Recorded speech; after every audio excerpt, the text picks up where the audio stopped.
My name is Jose Curron.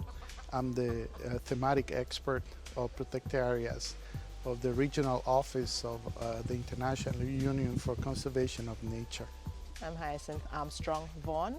I am the coordinator of the Biodiversity and Protected Areas Management Program, BioPAMA, for the Caribbean. I'm glad to be participating in this final workshop of the development of the management plan for the PSEPA with the different stakeholders and very important support of OECS and IUCN and the St. Lucia National Trust. I am here today with the Pointe Sables Environment Protection Area and St. Lucia National Trust, supporting their update of the management plan. Trying to find a good planning instrument for the site and the future implementation of conservation actions in the region, hopefully with a new approach that could be used in other protected areas of St. Lucia.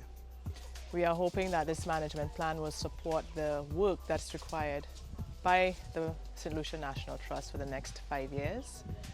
And this collaboration of BioPAMA with Biospace through the OECS is one of the many initiatives that we hope can continue to support our protected and conserved areas in the Caribbean as we move towards improving and enhancing how our natural resources are used.